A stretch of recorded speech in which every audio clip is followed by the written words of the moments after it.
listening to New Roads, New Rules, the podcast where women come together to navigate life's big transitions with honesty, humor, and a whole lot of heart. Here are your hosts, Sandi and Terri. Real women, real talk, and ready to ride. But you're my bestie for life.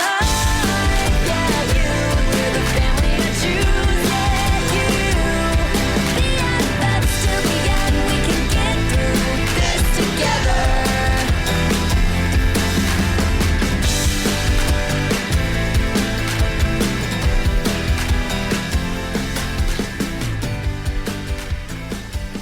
Hey everybody, welcome back. I hope everybody's had a great week this week. It's been, as we were just talking, it's Tuesday here as we're recording, and I'm thinking it's the end of the week. So I'm hoping everybody else is having a great week.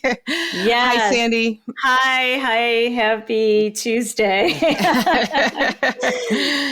Yeah, so this week we are going to be talking about living life with intention. You know, to me, that is like living through your days with the choices you make, having your clarity in your relationships, you know, doing things with intention, and not just letting things happen and be like, oh, well, that's what happens kind of thing. Yeah. So, which I like doing because I'm a control freak, but I don't like to be just, you know, haphazard. I like to have, you know, I believe that if you keep, you know, your eye on the prize, you just kind of narrow in on it, right? Right. And I agree. And I'm so excited because we have the best guest today to help us. And we're going to learn from her. So I'm really excited. So let me introduce her.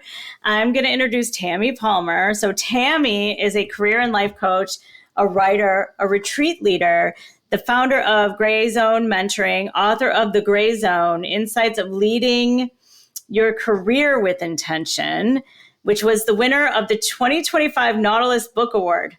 I love that. That is great. And then plus, we're not done yet. She's also the co-founder of the Professional Moms Community Network. So welcome, Tami. Hi, Tami. Thank you. Apologies that not even my bio, just my title is so incredibly long. And honestly, I would add more things to it if I actually could figure out how to find more time. Right. And I'm sure there is more to add. I know. Yes. Yeah. And mom and wife and whatever. Right. Oh, right. All of those. I mean, we can all add those. Oh, by the way, yes. Like that should just be a copy and paste thing, right? Yeah. Absolutely. Oh, so Tami, can you tell us a bit about your journey, like from working in staffing and HR to founding the Greyzone Mentoring and becoming the author and then launching the community network? Can you tell us a little bit about how all that happened? Yeah, for sure. And I wish I could say it was 100% with intention, but I will definitely admit that some of it was just the universe steering me. So I fell into recruiting and staffing, and it turned into a really good journey for about 15 years. I gained a lot of leadership experience, and I really learned about networking and getting really immersed in the world of what it means to do business collaboration. So this was actually in Colorado. I lived in Boulder for 20 years. Oh, it's beautiful there. It's so beautiful. So beautiful. Yeah. Well, that could be a whole other topic. But I kind of knew that journey was coming to an end and it was time for something new. And I left my role and I took a bit of a sabbatical trying to figure out which direction I was going to go. And I incorporated Greyzone to lead women's circles and women's events and women's communities. And I thought I was going to go back into corporate. Anyway, that summer, we ended up deciding to move back to Illinois. I had this business incorporated. So I thought, well, I can at least do people's resumes. I had been a recruiter, right? I had all these skills. I could do that. And then I was really having fun with it. So I come from an entrepreneurial background. My parents have always, had their own companies. And that was always in me of like, when are you going to start your own thing? So I'm here, I've got a 3-year-old. I'm now in Illinois. I've said goodbye to my network of 20 years. I've got this thing I've incorporated. I'm not going to run women's circles when I don't even know any women where I am. Right. And what is happening here? And so I sort of went on this journey of, am I going to go full in on this or not? And I decided I was having a lot of fun and I knew there was a lot more I could do. So I went full on into Greyzone, building that out into the career coaching world. But the women's circles were always there. I had wanted to do retreats for a long time. And so as Greyzone got more established, as I became more planted in my new community, everything started to grow. I grew the professional moms literally because I was new to town and they needed friends. And I thought, well, there's got to be other working moms who need community. Yes. And I can pull people together. I'm good at networking. That was a skill I had honed. And so they all, like I said, that's a kind of a funny long list of things I do. It all fit together over time as things went. And eventually I got to a place where I figured out how to do the retreats. And along the way, while I was raising my child, also figured out how to get these books off my computer and into published form. Wow. Right. Which is a lot. Years ago when I was in corporate, most of these books, at least 2 of them had been written and were just sitting there dying on my computer. So, Yeah. It's, and I would say one of the most core intentions for me in my life, because I do believe in intentional living. That's a very important theme and something I really preach about in my coaching practice, was to be a writer. I knew I had incarnated to be a writer. That's who I am in my core. And so honoring that, regardless of what my career path was, that was important, right? My books had to exist. And I'll never forget the day that I held my first book, when I held that publisher galley.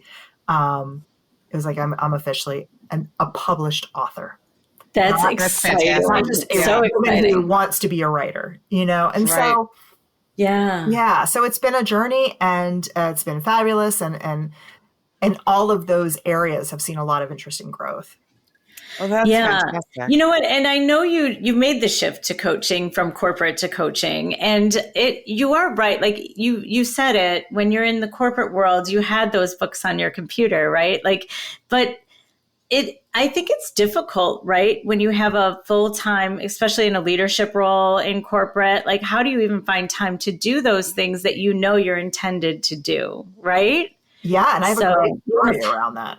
Yeah. I actually came to my boss and said, I want to negotiate my hours down to 30 or 35 hours a week. I can't remember what it was. Less hours. Right. You can cut my pay.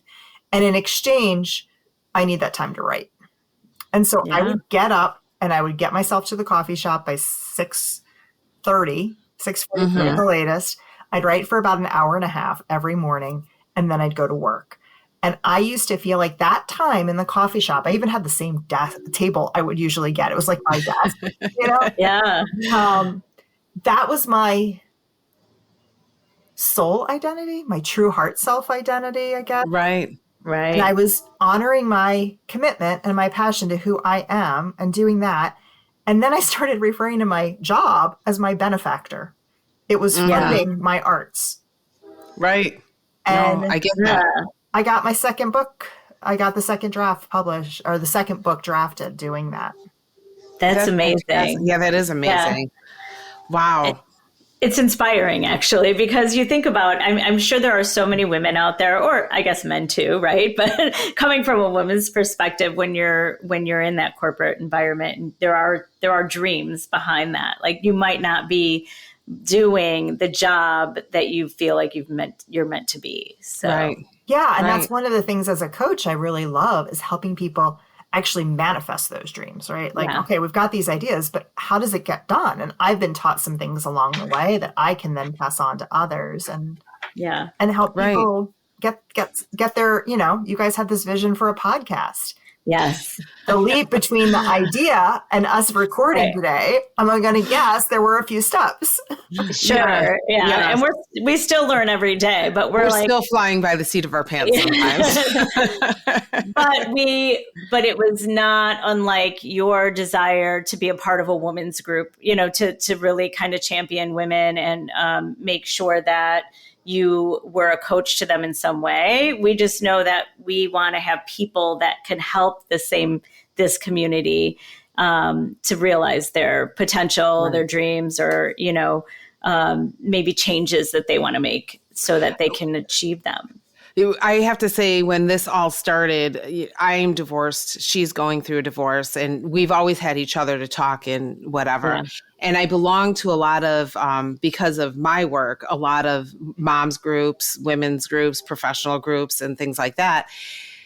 And more in the groups, especially the moms groups, you see women posting, I'm going through this, but they're all anonymous. Like everything's anonymous, and like, I'm embarrassed by this. And the thing that they're writing about, they shouldn't be embarrassed about because, they're having a difficult time in their marriage or a difficult time being a mom. Sometimes you get in that mom bubble and you think you're doing everything wrong when little do you know that everybody else has gone through that or done that. But they were posting more and more anonymously. And that was what was bothering me so much, where I wanted us to do this. Like, you need that, you need other women who've gone through it or are going through it that you can bounce off, but you want to be in a safe space. And not so many people feel safe on social media anymore, because social media, there's the other side of the sword of social media where it's not the greatest, right? And people have gotten more judgmental and whatever. So that was one of the biggest things about, jumping into this. Like, we just wanted a safe space for women to come to, and other women like yourself who can share or promote, like your services for, and that way women are just like, hey, I can talk to her about this, or I need a coach. Like I can talk to somebody and they can, get to know you. So yeah, that's where we come from. Yeah. It's great. And it's really sobering to see the volume of women reaching out with stories and looking for support, and just recognizing how many people are going through stuff, but how beautiful it is that they feel like they've found a place where they can reach out. Right. Yes. All right. So I just want to, we talked about, on your website, and you talk about the 5 keys to empowered living, which I would love for you to explain them kind of so that we can dive in, because, that's kind of where Terri and I are trying to get to, empowering ourselves and others. And so I kind of thought that would be a fun topic for you to touch on and teach us about, if you don't mind. Totally. Yeah. I think I got hooked on that concept of, we look at someone, she's like, she's so empowered. She's so strong. And like, what does that mean? Let's unpack that. What are the steps, and what can we actually be working on to move the needle in that direction? Right. So I know one of them, I wouldn't say first, second, third, but, or maybe it is first, second, third, right? Like, is it the first step to get clear and set goals? Is that your first step? I have them in this order, but like, is that the order they should be in? I don't know if it matters. I mean, getting clear and setting goals is definitely a big piece of it. And that's an important step, because a quote I made up myself that I quote myself is the universe and your network respond to clarity. Mm-hmm. And so what I mean by that is, if you don't know, for instance, I do a lot of job search and career coaching. If you don't know exactly what you want, your network's not going to know how to help you. But more important, the universe will also not know, right? And so those magical synchronicities aren't going to happen if you're not clear with what you want. So it is, and whether that's a job, whether that's what you want in your marriage, whatever, you do need to understand, be intentional about the way we want to proceed in scenarios. Yeah. I've listened to a lot of books, audiobooks. I drive a lot for work and listen to a lot of audiobooks. And I was just I've been listening to lately, as I was sending to Sandi, the You're a Badass series. That's a fun one. And it is. And it's like setting those intentions, and like, you're repeating those, you're what you want to manifest, right? And and she talks about, be very clear on exactly what you're saying. Be very clear on what you want, and, put it out in the universe that way. And I've been working on that, actually. Yes. Now, can you share a story of a client or yourself who saw doors open once they got crystal clear or when they started being clear with their intentions? Yeah. I think that's the case for, for a lot, but one that comes to mind is I had a client who had gone on a sober living journey. So she had an issue with alcohol addiction and had gotten over that and was still kind of healing from that. And what I caught in her, she showed up at one of my retreats, was this captivating energy when she told her story. And I knew she was writing and I had read some of her writing. And I said, honestly, you're like a little mini Glennon Doyle waiting to happen. Like you could have that much power. And there was, her presence was very commanding and alluring, right? She was a very engaging person. And so we started coaching together and she had a vision for that as well. But of course was struggling with some of the confidence and the belief that that could manifest. And we worked together and then she went off and did some work on her own. And now she is thriving and her audience continues to grow. Her business is booming.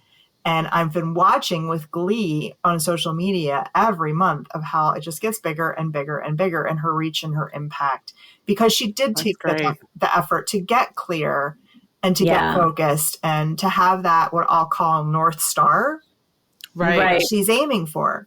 And we're not coaching together now, but I know that our work together laid some of the foundation for her then to know what to do next to layer that in. And that feels really special.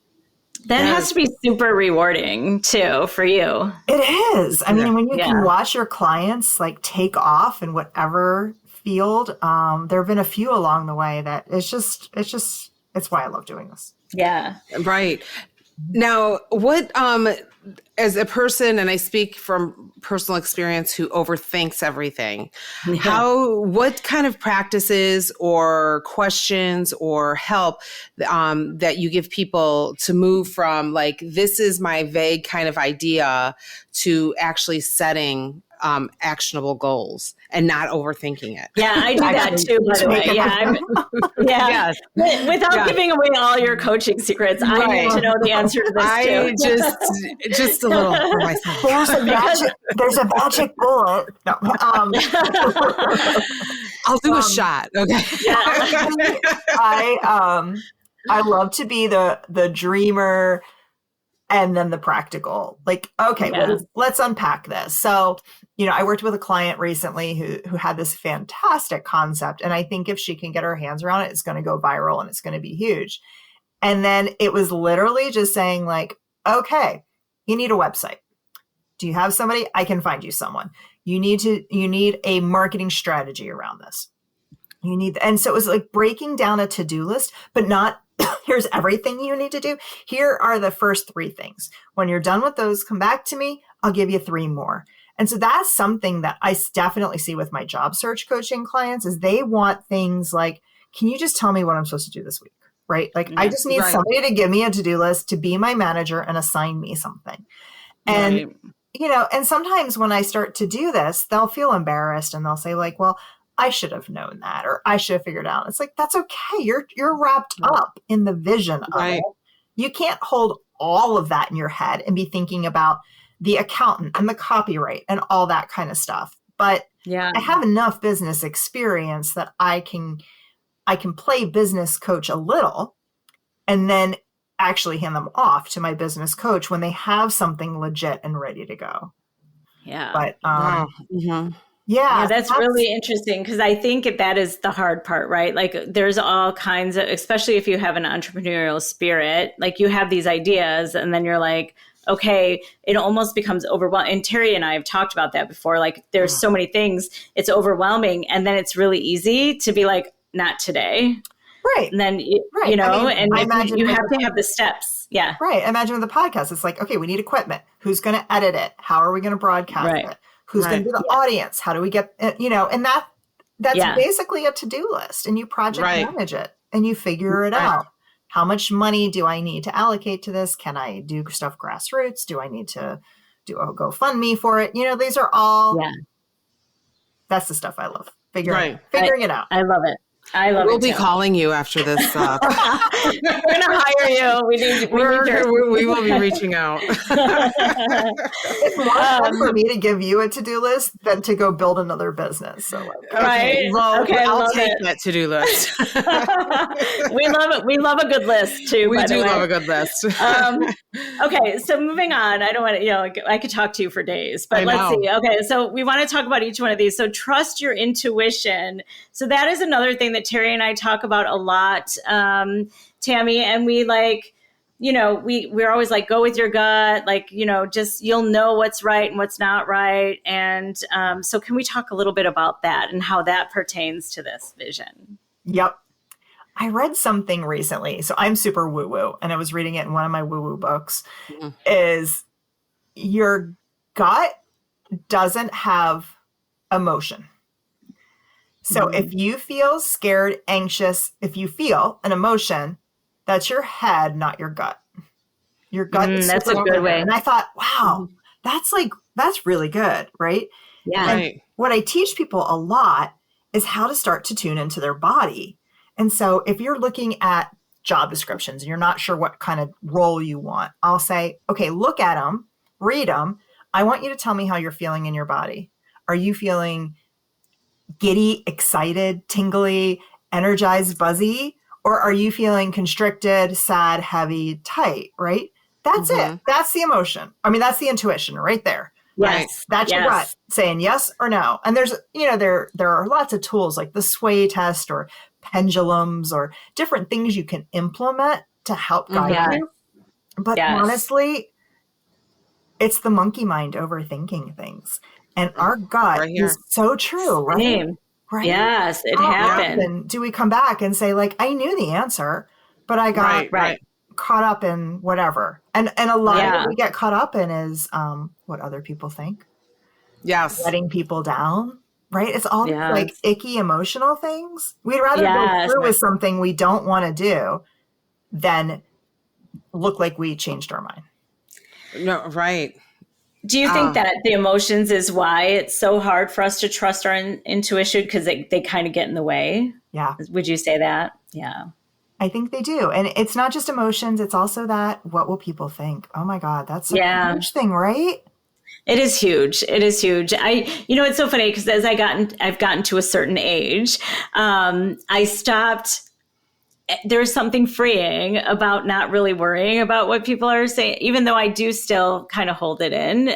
But it's the people that are closest to me that I care most about. Right. But I used to think when we were younger, right? Like I cared what everybody thought, what impression I was making. And then I'm like, okay, as I've gotten older, I've let go of with everybody out, the world thing. Right. It's the core people that I'm just like, oh, what do they think? And that's the confidence we earn as we age. Yeah. And I love that so much. I'm so happy to be here. I know. And again, back to us starting this podcast, I have to say, I mean, because the whole idea came up, honestly, at a party at my house. We were all drinking, right? And it started off as a whole idea as a whole other type of podcast. And then we were talking about all this stuff and, we were just like, oh, we should do a podcast for women and da. And I know for myself, like I went home and I'm like, no, we really should do a podcast. And it was more to it than just some random idea. Like the initial idea we had where I never thought about it again, but then the idea evolved and now I couldn't stop thinking about it. It was just it was my gut telling me, no, you should be doing this. That's what I felt like. Right. I have a fun, Agreed. I have a fun segue on that topic. Do you guys know the book Big Magic by Elizabeth Gilbert? I haven't read it. I've heard about it though. So the concept is that ideas are energy that are looking to be made manifest. And they pop in your head. And if you don't act on it, they'll leave and they'll go in someone else's head. Yes. Yeah. And how many times have you had an idea and then you didn't do anything about it and then somebody else did it? I've had this happen with my books. And she cites examples in her book of how she had a whole book she was working on and it got scooped by another author because she didn't write it fast enough. I've had that happen to me more than once. Yes. And I've had it happen to my friends. So it's a fabulous concept of energy. Ideas are live things. And if you don't do it, someone else will. Yeah. That's true. That's inspiring. I know. Can you share a time when trusting your intuition? I mean, I know we've talked a lot about your path, but do you have a specific story around the intuition leading you down this path, or like? Yeah, I think there was a time where I had a business venture going with another woman. We were leading retreats together, and my intuition was saying it wasn't working, even though I really wanted it to. And we ended up parting ways. And I went through a really intense period of like, what next? Where is this going? What's the focus? My business was also not thriving at the time. But I was very open to the idea of I'm in a moment of transformation and I need to not get sucked in. I remember thinking, like, cataloging all these things that weren't going right in my life and thinking, I should be depressed. Oh, right. Like that never even turned on. Oh, right. Right. Right. There are causes for being really depressed, and just trusting that I had to ride through it because something else was going to emerge. And my retreats are in a totally different place now. I'm leading them with two of my close friends and they're great, but there's a lot of trust as you go through that process.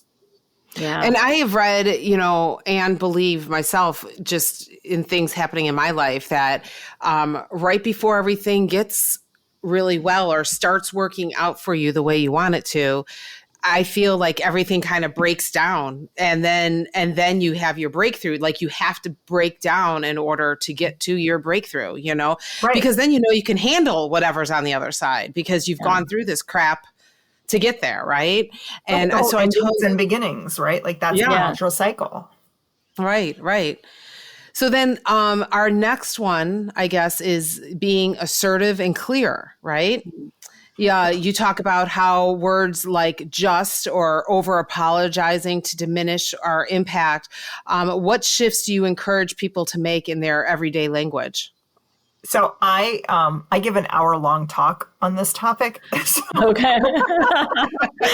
I'm guessing I have like 3 minutes. Yeah, good. You can have as much time as you like. Right. Yeah, I mean, I as a writer, as a coach, I do a lot of communication and conversation coaching. I really like to inspire people to be really, really mindful of word choice because words have a lot of power. I think we use a much more limited capacity of words than we have access to. Mm-hmm.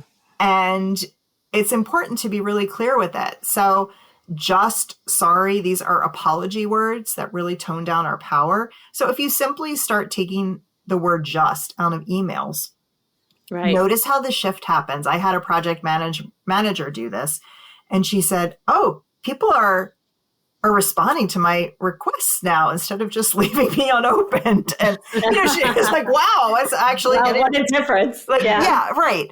And so it's really important. Another one really fun one to play with is take out the word but and replace it with and. Oh. Mm-hmm. I'm writing this down. Yeah. I know. Right? I know. Right? I love totally it. different. Yes. But definitely. it's what you said before. One of my favorite things to coach on when I'm doing interview prep, because I have another talk I give called Confidence Trumps Competence about how to interview, is don't ever say no, but in an interview. Oh. No, but I'm a quick learner. No, but I can figure it out. Right. All they hear is the apology after the no. Right. And so I'll teach people to say, do you have experience with Salesforce? In my last role, I was the administrator for our CRM, and it was this. Unfortunately, we didn't have the budget for Salesforce. I always wanted to have that. And that's what I'm excited about in this role is the ability to take that on. And I'm looking forward to that. I'm really quick with these systems, and I know I'll come up to speed fast. Oh, what a difference. Great. Yeah, what a difference. Yeah. Yes, I was BSing and talking a lot, but I'm leading with confidence over my lack of competence. Right. And I'm not giving them something to immediately hear, no, check off the list, right? Right. takes them a minute to process through what I'm saying. Yeah. So one of the things, I love all of that, and I love the language stuff because I've made those. I think we've all made those mistakes. Yes. But you also talk about being assertive, and I just wanted to get your opinion on the difference between being assertive and aggressive, because I think there's a fine line, right? Oh, yeah. Yeah. One of my favorite things are passive aggressive qualifiers. Oh gosh. I can't. Frankly, I got to tell you, like when I say that to you, right? Honestly, frankly, if you're not doing it physically, this is what your body language is doing. You are crossing your arms, you are pulling back, and you're shaking your head like, oh yeah, what do you got to say? Right? Oh yeah, you're really receptive to listening to me now. Right. Aggressive is like, if I just talk louder, if I just get in your face, if I just assume control, then you'll hear me. And what happens is we stop completely listening because we're in defensive mode. We shut down. And so assertive is carrying that strength in a respectful manner. So you are heard. And one of the things I talk about is the trine of great leadership is humility, tact, and assertiveness. And so when you've got those three in balance, those are your like rock star leaders that you will do anything for. Right? Yeah. Right. They've got it down. And so I try and teach people how to not go to aggressive, also to not go to passive. Right. You don't want somebody just rolling over. Right. No. Right. That also gets you nowhere. And so how do we stay in that assertive lane is, something I touch on in these 5 keys to empowered living, but I have a whole talk I give on that called Communicating with Intent, Your Words, Your Outcomes. That really digs into this stuff. Yeah. You really need to speak to any politicians today. We don't like to get into politics on here, but when you say that, like literally, like the last presidential debate, like I turned it off the second they got aggressive. We're going to, badmouth you. We're going to badmouth the other side, blah, blah, blah, blah, blah. And I'm like out, like, I don't want to hear it. I don't want to do anything. Yeah. And I'm in sales, and like the first question, somebody, well, what about so-and-so, like the competitors? And my thing is, and when I have somebody that I'm training, I'm like, we never knock our competitors. You never do it. And I'm always just like, I don't know their ways. I don't know their product. I can't speak to that. However, I know our product will do A, B, C, and D. Like I refuse to speak ill of the other person. And when you said that, that's exactly what it reminded me is our politicians. Like I'm not listening to any of them because they all do it. And it drives me crazy. Yep. Right. Yep. Yeah. They need to stop on the aggressiveness. Okay, so that was not an hour long on that topic, but if you guys want to know more, we're going to tell you how to get in touch with Tami. So, so then we're going to move on to setting healthy boundaries, which is something that Terri and I are not good at professionally or personally. I mean, I think we've gotten better. We've gotten better. We've gotten better, but we talk about that a lot, both professionally and personally, because we understand the importance. So I would love to hear from you on that. Yeah, boundaries. Oh my gosh. So I think what would be really helpful to share with your listeners are some of the questions that I have people ask themselves when it's time to set boundaries. Okay. And so to give them something practical, I have a great story I'd love to give. I don't think we've got time for me to keep telling. Oh, sure. Yes. Tell a story. We'll make time. We've got time. Okay, both. So ask yourself when you've got a situation, did I decide to help or was I asked? Is the other party capable of handling their stuff? And have I decided that they're not and I've barged in anyway? Oh. Am I the only person who can help? Is there any piece of what I'm doing that could be done by someone else? What would I be doing with my time if I weren't helping? Wow. Those are great questions. And also I'm like, wow, I wish I would have asked those questions of myself so many times. Right? Am I being a savior because it'll make me feel good? Right. Because it gives me that savior role. So I had a situation with my best friend. She had a 4-year cancer journey. And she had no family. So I was her family. I was everything. My family was her family. We're in a situation where she had come back. She was living with my dad. She had come back after a period of time away, and she was not good at all and not capable of making her own decisions. So I said, okay, we need to powwow. All of her friends need to get on Zoom. I hadn't even met these people, and we need to figure out what to do with her. Do we send her back to California? Does she stay here in Illinois? What are we doing? And I was on the phone with one of her friends, and I literally went like this. And I couldn't talk. My throat locked. You just shut. closed up. Closed down. 100%. I could not get a word out. And then I'm like, Tami, you got to say something. And I finally said, I'm so sorry. I have to let you go. And I hung up. I started bawling. And I turned to my husband and I fell into his arms. And I said, I need to go back to being her friend. I cannot be her caretaker. Right. And that was direct from the universe. Right. You are overstepping. This is not your role. And I went and saw her that day. And she said, what is going on? I can tell something is up. And it was such a physical manifestation of boundaries that it taught me so much. And I got to those questions and some of this stuff through that process of understanding what deep boundary work really is and what is my role. Yeah, that definitely gave me chills because I definitely think, I definitely felt that. Yeah. Yeah. So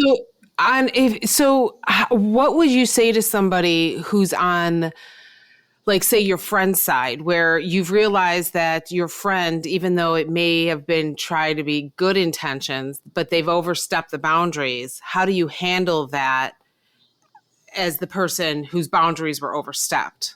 You understand what I'm saying? Like your friend with the cancer, like, is, stepping out of that. Like, how would you, advise her to handle that with the friend that overstepped? Well, I'm not sure if this is totally answering your question, but the reality is she had never asked for my help. Right. I just decided that she was incapable and it was my role. Right. And so in working with other friends or even clients, I'm very clear if I do not step in if I'm not asked. Right. And even when I'm asked, I have to make sure the ask makes sense. And again, am I the best person? Is this really my role? Right. And so is there anyone else that could be doing that? Yeah, all of it. All of the questions, right? Around, I had this mantra I live by, which I thought was this like magical universal message that my dad taught me when I was growing up that I found out was actually from Star Trek. I love that. My life truth and my whole thing is built on Star Trek. And it's, you cannot interfere in someone else's environment without their permission. Yeah. And it's actually got a name, and it's like, oh yeah, that's the blah blah manifesto in Star Trek or something like that. I'm not a Trekkie. But I'm like, well, regardless, I still think Gene Roddenberry was a genius and a visionary. Right. And so I think there are spiritual truths in Star Trek, apparently. Yes, apparently. But I really hold to that. You can't interfere with someone else in someone else's environment without their permission. And I think we do a lot of that in the name of helping. Yes. Right. No, I think it's done a lot in the name of helping. Right. And yes, it is. And you do have to ask yourself those questions before you take that leap into somebody else's yard. Right. Yep.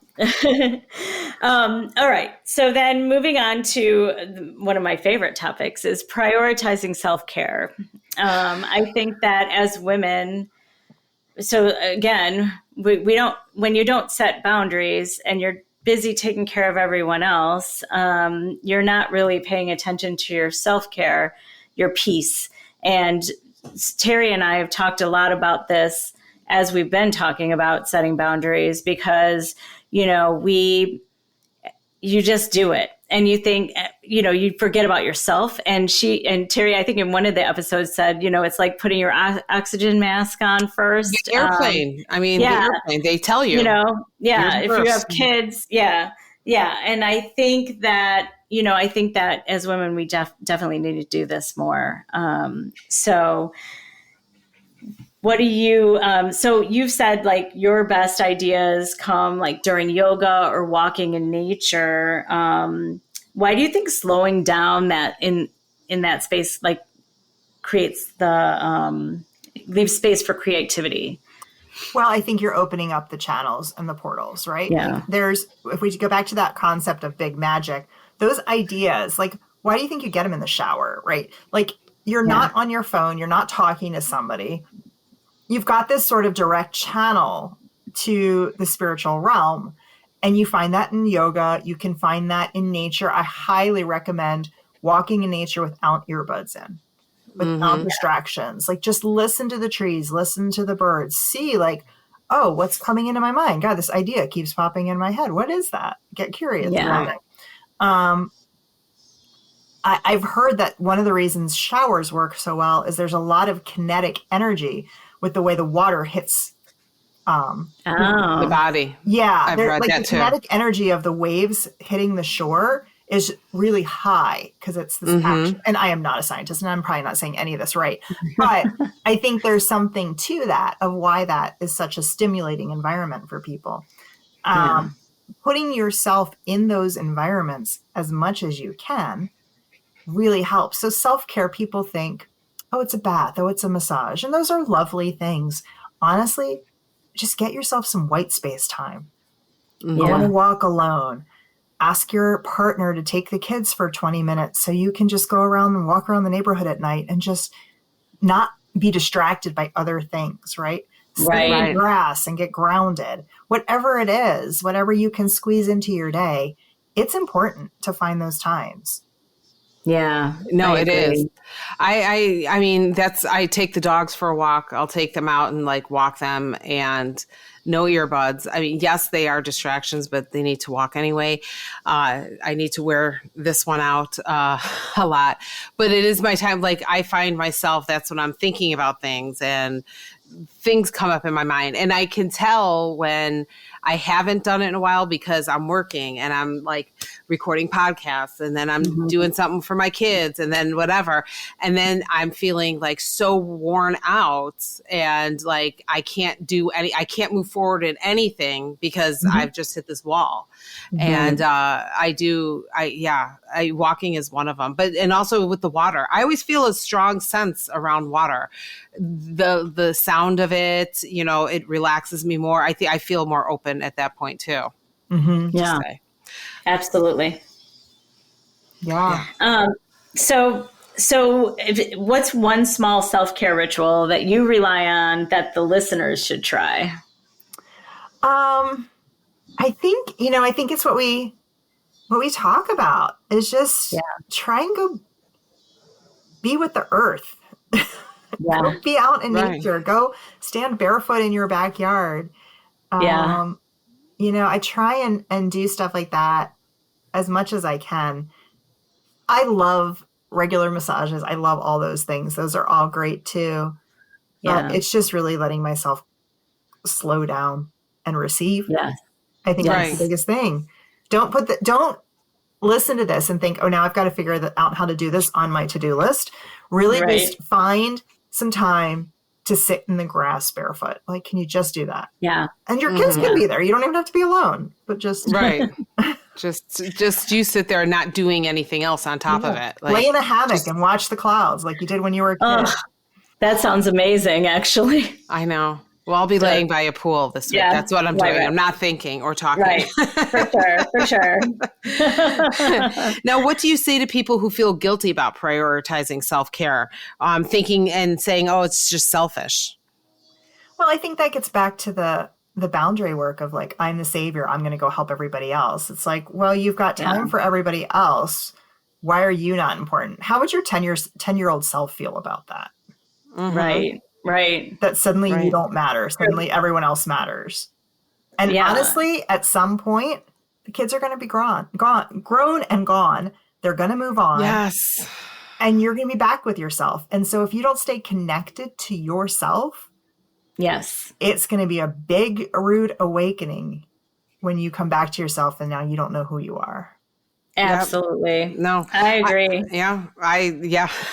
I'm hitting that stride right now. And honestly, when it started happening after my daughter, was not like, it's just me and the dogs here. And I'm just like, okay, now what? Like I had to find something that, I had to go back to the basics. Okay. What are we doing, Tara? Come on. Yeah. And if you tend to that over the years, it's less daunting later, right? Exactly. Don't do what I did. Right. I mean, I think at some point we all kind of lose ourselves a little bit, especially, as we're raising kids and, living life. I think we do. But it's the importance of finding yourself again. Right. Where it's at. So, right. Now, I know we've told a lot of stories and, like I said, I could talk to you forever, Tami. But I think what we can do now is talk about your book, right? Terry, do you want to talk about it a little bit? Yeah. So your book, it's called The Greyzone, Insights on Leading Your Career with Intention, right? And you won a book award. I think that's fantastic. I'm excited about that. Huge. That's huge. Yeah. So can you tell our listeners what The Greyzone is about and what motivated you to write it? So I definitely, I had been a career coach for a good decade or more, and I really wanted a book. I felt an urgency to have my teachings compiled into one place and to feel like, okay, if I exit this path, here's what I've gained, here's what I've learned, here's my lessons. So that was some of it, was just putting it together. The title, the concept, everything came to me in a yoga session. And I went from no book, feeling like I wanted to write a book, to a finished first draft in 5 days. That's amazing. That's amazing. Because the concept downloaded, everything downloaded, and I took my blog content and I braided it into the sections and just had to write the connecting thread. And it's like, okay, here's everything I want to teach. And I was missing like a couple of sections and stuff, but it was really fascinating how quickly it all came together. But it really is, and it's, it is helpful for job seekers and it's career coaching, but it's so much more than that. I have several friends who are retired, who are just lovely women who've read it because they want to be nice to me. And they said, Tami, I'm not joking. I got so much out of your book. And so these are women that are not in the workforce anymore, but they found wisdom in it because I do talk about boundaries and I talk about assertive language and I bring in all this stuff into it. So you can, maybe the piece on interviewing doesn't hit home for you, but there are a lot to it that is really about intentional living as we look at our careers. Yeah, right. I love that. I mean, maybe the interview doesn't hit home, but the confidence you talk about having confidence in that interview hits home because also language, all of it can apply to your personal life too. 100%. So. Yep. And the title, it kind of spoke to me because I'm in business, right? And I'm a leader as well. And when I talk to my staff, I do tell them sometimes you have to live in the gray. Not everything's black and white. And so when I saw that was the name of your book, I was like, oh my gosh, I've got to read this, so. Yeah, I had a fun story of, I was in between jobs as I had referenced earlier, and I was going to a networking event and I said, I need business cards. What am I, and I was advertising myself as like a recruiting consultant at the time, HR consultant. And I sat there on Vistaprint and I'm playing with colors and fonts and images. And there was a black bar and a white bar. And I just typed the word Greyzone. I swear it was just downloaded. I didn't know what it meant. And I looked at that and I said, that's my business. There you go. I love it. See, that's going with your intuition right there. The universe spoke to you. It really does. Yes. I love that. That it's because I have to look into that because I always say that's where I'm the most uncomfortable is in the gray area. I'm a black and white kind of girl. Anything starts going into the gray area, I'm like, I don't know what to do. Like I'm like, oh my gosh. And it's like in work, in relationships, in anything. Like I'm the black and white girl, but that gray zone, I'm like, that's when I start overthinking. I start overthinking everything. Like, anything and everything. I have a line on my website that says there's black, there's white, and then there's the gray zone. And I worked in HR, and I was constantly the advocate for the gray of, okay, people, I get that there are rules and structure, and we have to, it's HR, we have to follow them, but these are people. We got to get a little gray here. Yes, agree. I'm comfortable in the gray zone, actually. It took a while, but I'm comfortable there, and I think that's why me and Terry complement each other. It sounds like it. So where can listeners get the book and learn more about your mentoring work? We will also post it on our website as well when the episode comes out, but we want to hear from you. Thank you. So my book's available on Amazon. You can get it in paperback, you can get it in Kindle, and you can now get it on Audible, which is Did you read it? Did you do the reading? No, it's a robot. Oh, okay, that's okay. Cringy, but it literally took me hitting one button, and then it was on Audible 5 minutes later, and I said, "Wow, that's good." No, that's great because that's me. Like I drive all the time with work. So I go through books, like 3-4 books a week on Audible. Yeah. There you love go. That. It is out there. All of my books are on Audible. Fantastic. I'm sorry for the cadence and the reading. It's not wonderful, but it is there. I'm sure it's fine. And then you also have a website, right? And and you can reach out to me via my website, greyzonementoring.com. Right. And I provide a wide variety of career and life coaching that can fall into a lot of different buckets. Awesome. And then one of the things you touched on, but we didn't really talk a lot about were the retreats. So is that something, can we talk just a little bit about that before we? I would love to talk about my retreats. So my retreats are a passion project that I do under my brand Soul Work by Greyzone. And my retreats are 4-day weekends for women that are all about intentional living.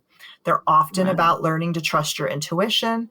It's a combination of workshops. We do some crafts. We hit piñatas. We have taco bars with margaritas. It's like the slumber party of your dream. There we go.